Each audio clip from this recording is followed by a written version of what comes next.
राम राम सीताराम राम राम राम राम राम हरे राम राम राम राम राम राम सीता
व्यासाय भवनाशाय श्रीशाय गुणराशि विद्याय शुद्धविद्याय मिथ्याय च नमो नमः।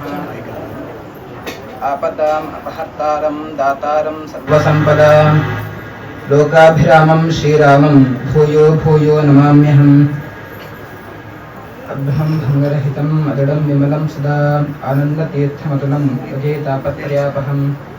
ब्रह्मचर्य हरिप्रीति सुविद्या वादशालिनः इष्टदां कष्टहर्तृन्नः ವಿದ್ಯಾಮಾನ್ಯ ಮನೀ ನಮಃ. ಶ್ರೀ ಗುರುಭ್ಯೋ ನಮಃ.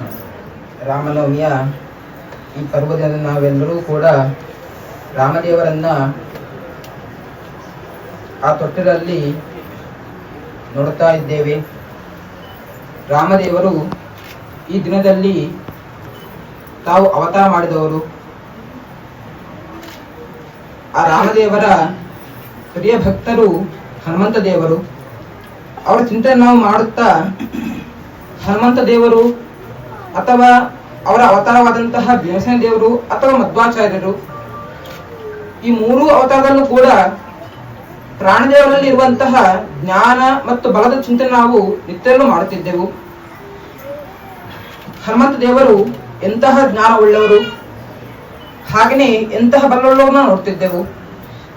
ಅವರ ನೋಡಿ, ಯಾವತ್ತೂ ಕೂಡ ನಾವು ಭಗವಂತನನ್ನ ಯಾವ ರೀತಿ ಉಪಾಸನೆ ಮಾಡುತ್ತೇವೋ ಅದೇ ರೀತಿಯಾಗಿ ನಮಗೆ ಅಂದರೆ ಆ ಭಗವಂತ ಅಂತಹ ಗುಣವನ್ನು ನಮ್ಮಲ್ಲಿ ಕೊಡುತ್ತಾನೆ. ಹನುಮಂತ ದೇವರು ವಿಶೇಷವಾಗಿ ಆ ಭಗವಂತನಲ್ಲಿ ಭಕ್ತಿಯನ್ನು ಮಾಡಿಕೊಂಡು ಜ್ಞಾನವನ್ನು ಉಪಾಸನೆ ಮಾಡ್ತಾರೆ. ಆ ಕಾರಣಕ್ಕೋಸ್ಕರ ಅವರಲ್ಲಿ ಯಥೇಚ್ಛವಾದಂತಹ ಜ್ಞಾನ ಉಂಟು. ಹಾಗೆ ರಾಮದೇವರಲ್ಲಿ ಎಂತಹ ಜ್ಞಾನ ಉಂಟು ಅಂತ ನೋಡಬೇಕಾದರೆ ಅವರ ಹೆಸರೇ ಹೇಳುವ ಹಾಗೇನೆ ರಾಮ ಎಂಬಂತಹ ಅಪೂರ್ವವಾದಂತಹ ಒಂದು ಹೆಸರು. ಇಡೀ ಸಮಗ್ರವಾದಂತಹ ರಾಮಾಯಣವನ್ನೇ ಈ ರಾಮ ಎಂಬ ಹೆಸರೇ ನಮಗೆ ತಿಳಿಸ್ತಾ ಹೋಗ್ತದೆ. ಚಿಕ್ಕ ಸ್ವಲ್ಪ ನೋಡೋದಾದರೂ ಕೂಡ ಪ್ರಕಟಕ್ಕೆ ಬೇಕಿರುವುದು ನಮಗೆ ಮುಖ್ಯವಾಗಿ ಜ್ಞಾನದ ಬಗ್ಗೆ ನೋಡೋದಾದರೆ ರಾಮ ಎಂಬಂತಹ ಎರಡು ಅಕ್ಷರ, ಆ ಎರಡೂ ಕೂಡ ನಮಗೆ ಜ್ಞಾನಕ್ಕೆ ಸಂಕೇತವಾದದ್ದು. ಯಾಕಂದರೆ ಪ್ರಮುಖವಾಗಿ ಹೇಳಬೇಕು ಹೇಳಿದರೆ ಮುಖ್ಯವಾಗಿ ರಾಮದೇವರು ಸ್ವತಃ ಜ್ಞಾನವನ್ನು ಕೊಡುವವರು. ಯಾಕಂದರೆ ಅವರ ಆ ಧ್ಯಾನದಲ್ಲಿ ಇರುವಂತದ್ದು ಜ್ಞಾನಂ ಶರಂಚದತಂ ಎಂಬುದಾಗಿ ಅವರು ಶರವನ್ನ ಬಾಣವನ್ನು ಹಿಡಿದುಕೊಂಡೇ ಜ್ಞಾನವನ್ನು ತೋರಿಸ್ತಾ ಇರುವವರು. ಆದ್ದರಿಂದಾಗಿ ಅವರು ಜ್ಞಾನವನ್ನ ಕೊಡುವಂತಹ ಭಗವಂತನ ಆ ಪ್ರತೀಕ ಭಗವಂತನ ಮೂರ್ತಿ ನಾವು ಹೇಳಬೇಕು. ಇನ್ನು ಅಷ್ಟು ಮಾತ್ರ ಅಲ್ಲ, ಅವರು ಪರಂಧಾಮಕ್ಕೆ ಹೋಗುವಂತ ಪ್ರಸಂಗದಲ್ಲೂ ಕೂಡ ಆಚಾರ್ಯರು ಹೇಳುವಂತಹ ಮಾತು, ಭಗವಂತ ಪರಂಧಾಮಕ್ಕೆ ರಾಮದೇವರು ಹೋಗ್ತಾ ಇದ್ದಾರೆ. ಹೋಗಬೇಕಾದರೆ ಅವರ ಪೂರ್ಣವಾದಂತಹ ಆ ಭಗವಂತನ ಆ ಎಲ್ಲ ದೇಹದಲ್ಲಿರುವ ಪ್ರತಿಯೊಂದು ಅಂಗವನ್ನು ಕೂಡ ವರ್ಣಿಸ್ತಾ ಹೋಗಬೇಕಾದರೆ ಜ್ಞಾನಂ ನೇತ್ರಾದ ಯುಗ್ನಾಥ ಎಂಬುದಾಗಿ ಹೇಳುತ್ತಾರೆ. ಅಂದರೆ ಆ ರಾಮದೇವರು ಹೋಗುವಂತಹ ಪ್ರಸಂಗದಲ್ಲಿ ಅಂದ್ರೆ ಏನ್ ಪ್ರಶ್ನೆ ಮತ್ತೆ ನೋಡಬೇಕಾದರೆ ರಾಮದೇವರು ಪರಂಧಾಮಕ್ಕೆ ಹೋಗಬೇಕಾದರೆ ಅವರು ಒಬ್ಬರೇ ಹೋಗ್ಲಿಲ್ಲ. ಯಾರ್ಯಾರು ಮೋಕ್ಷಕ್ಕೆ ಬರ್ಲಿಕ್ಕೆ ಇಚ್ಛೆ ಉಂಟು ಎಲ್ಲರೂ ಕೂಡ ಬನ್ನಿ ಎಂಬಂತಹ ಒಂದು ಆದೇಶ ಕಳಿಸುತ್ತಾರೆ. ಆವಾಗ ಎಷ್ಟು ಹೇಳಬೇಕಾದ್ರೆ ಭಗವಂತ ರಾಮನ ಭಕ್ತರು ಬಂದೇ ಬರ್ತಾರೆ. ಅಷ್ಟು ಮಾತ್ರ ಅಲ್ಲ, ಪ್ರಾಣಿಗಳು ತೃಣಗಳು ಕೂಡ ಅಂದ್ರೆ ಹುಲ್ಲು ಕಡ್ಡಿಗಳು ಕೂಡ ರಾಮನಿಂದ ಹೋಯ್ತು ಅಂತ ಹೇಳುತ್ತಾರೆ. ನಂಗೆ ಪ್ರಶ್ನೆ ಬರೋದನ್ನು ನೋಡ್ಬೇಕಾದ್ರೆ ನೋಡಿ, ಯಾವತ್ತೂ ಕೂಡ ಜ್ಞಾನ ಇಲ್ಲದೆ ತತ್ವಜ್ಞಾನ ಇಲ್ಲ ಅಂತ ಹೇಳಿದ್ರೆ ಭಗವಂತ ಜ್ಞಾನ ಇಲ್ಲ ಅಂತ ಹೇಳಿದ್ರೆ ಮೋಕ್ಷಕ್ಕೆ ಹೋಗಕ್ಕೆ ಸಾಧ್ಯನೇ ಇಲ್ಲ. ಹಾಗೆ ಈ ಕಸಕಟ್ಟೆಗಳು ಇರಬಹುದು, ಆ ಪ್ರಾಣಿಗಳು ಇರಬಹುದು, ಎಲ್ಲವೂ ಕೂಡ ಹೇಗೆ ಹೋಯ್ತು, ಅವುಗಳಿಗೆ ಜ್ಞಾನ ಹೇಗೆ ಬಂತು ಅಂತ ಪ್ರಶ್ನೆ ಬಂದಾಗ ಅದಕ್ಕೋಸ್ಕರ ಅಲ್ಲಿ ಆಚಾರ್ಯ ಹೇಳಬೇಕಾದ್ರೆ ಪರಂಧಾಮಕ್ಕೆ ಹೋಗುವಂತ ಪ್ರಸಂಗದಲ್ಲಿ ಆ ಕಣ್ಣನ ವರ್ಣನೆ ಮಾಡುತ್ತಾರೆ. ರಾಮದೇವ್ರ ಕಣ್ಣು ಅಂತ ಹೇಳಬೇಕಾದ್ರೆ ನಮಗೆ ಆ ಭಗವಂತ ಆ ರಾಮದೇವರು ಕಣ್ಣಿನ ಮೂಲಕವಾಗಿ ಆ ಎರಡು ಕಣ್ಣುಗಳು ನಮಗೆ ಜ್ಞಾನವನ್ನ ಕೊಡುವಂತದ್ದು. ಅಂದರೆ ಯಾರ ಮೇಲೆ ರಾಮದೇವರು ದೃಷ್ಟಿನ ಹಾಯಿಸುತ್ತಾರೋ ಅವರಿಗೆ ಜ್ಞಾನವನ್ನ ಭಗವಂತ ಕೊಡುತ್ತಾನೆ, ರಾಮದೇವರು ಕೊಡುತ್ತಾರೆ. ಅದರಿಂದಾಗಿ ಆ ಕಣ್ಣಿನಿಂದಾಗಿಯೇ ಪ್ರತಿಯೊಬ್ಬರಿಗೂ ಕೂಡ ಜ್ಞಾನವನ್ನ ಕೊಡುವವರು ಅದು ಆ ರಾಮದೇವರು. ಅದರಿಂದಾಗಿ ಅವರು ಪರಂಧಾಮಕ್ಕೆ ಹೋಗಬೇಕಾದ್ರೆ ತನ್ನ ನೋಡದಿದ್ದರೂ ಕೂಡ ದೃಷ್ಟಿ ಹಾಯಿಸಿದ್ದರೂ ಕೂಡ ಅವರು ಯಾರ್ಯಾರಿದ್ದಾರೆ ಗೊತ್ತಾಗ್ತದೆ. ಹಾಗಿದ್ದರೂ ಕೂಡ ಅವರು ಪ್ರತಿಯೊಬ್ಬರಿಗೂ ಕೂಡ ಜ್ಞಾನ ಕೊಡಬೇಕೆಂಬ ಕಾರಣಕ್ಕೋಸ್ಕರನೇ ತಾವು ಹೋಗುವಂತ ಪ್ರಸಂಗದಲ್ಲಿ ಎಲ್ಲರನ್ನೂ ತಾವು ತಮ್ಮ ದೃಷ್ಟಿಯನ್ನು ನೋಡುತ್ತಾರೆ, ತಮ್ಮ ಕಣ್ಣನ್ನು ನೋಡುತ್ತಾರೆ.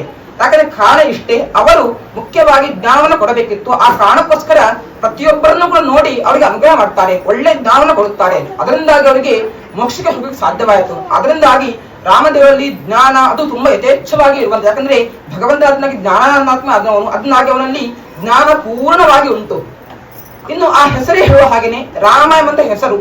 ರ ಅಂತ ಹೇಳಿದಾಗ ರೀಂಗ್ ಶೈ ಅಂತ ಹಿಡ್ಕೊಂಡಾಗ ನಮಗೆ ನಮ್ಮಲ್ಲಿ ಇರುವಂತಹ ಅಜ್ಞಾನವನ್ನ ನಾಶ ಮಾಡಿ ಮಾ ಅಂತ ಹೇಳಿದ ಜ್ಞಾನ ಅದನ್ನ ಆ ರಾಮದೇವರು ಕೊಡುತ್ತಾರೆ. ಅದರಿಂದಾಗಿ ಆ ರಾಮ ನಾವು ಉಪವಾಸ ಮಾಡಬೇಕಾದ್ರೆ ನಮ್ಮಲ್ಲಿ ಯಾವತ್ತೂ ಕೂಡ ಆ ರಾಮ ಶಬ್ದವನ್ನು ಹೇಳಬೇಕಾದ್ರೆ ನಮ್ಮಲ್ಲಿ ಈ ಚಿಂತನೆ ಇರಬೇಕು. ಏನೆಂದರೆ ನಮ್ಮಲ್ಲಿ ಬೇಡವಾದಂತಹ ತುಂಬಾ ಅಜ್ಞಾನಗಳು ಉಂಟು, ಅದೆಲ್ಲವೂ ಕೂಡ ಅದು ದೂರವಾಗಬೇಕು. ಅಷ್ಟು ಮಾತ್ರ ಅಲ್ಲ, ಭಗವಂತ ಇನ್ನ ಒಳ್ಳೆ ಆ ಸರ್ವೋತ್ತಮತ್ವದಂತಹ ಎಲ್ಲ ಒಳ್ಳೆ ಜ್ಞಾನವನ್ನ ರಾಮದೇವರಿಗೆ ಕೊಡಬೇಕೆಂದು ನಾವು ಪ್ರಾರ್ಥನೆ ಮಾಡಿಕೊಂಡಾಗ ರಾಮದೇವರ ಈ ರಾಮನ ಸಮಯದಲ್ಲಿ ಈ ಎಲ್ಲರೂ ಕೂಡ ರಾಮ ಎಂಬ ಶಬ್ದವನ್ನು ವಿಶೇಷ ಉಪಾಸನೆ ಮಾಡಿದಾಗ ಅದಕ್ಕೆ ಆ ರಾಮದೇವರು ಒಳ್ಳೆ ಜ್ಞಾನವನ್ನು ಕೊಟ್ಟು ನಮ್ಮಲ್ಲಿರುವಂತಹ ಅಜ್ಞಾನವನ್ನು ಕೂಡ ಸ್ವತಃ ಪರಿಹಾರ ಮಾಡ್ತೀನಿ ಹೇಳ್ತಾ ಎಲ್ಲರಿಗೂ ಕೂಡ ಆ ರಾಮದೇವರ ಅನುಗ್ರಹ ಆಗಲಿ, ಎಲ್ಲರಿಗೂ ಆ ಜ್ಞಾನವನ್ನ ಆ ರಾಮದೇವರು ಕೊಡಲಿ ಅಂತ ಈ ಸಮಯದಲ್ಲಿ ಪ್ರಾರ್ಥನೆ ಮಾಡ್ತಾ ಕೃಷ್ಣ ಅರ್ಪಣ.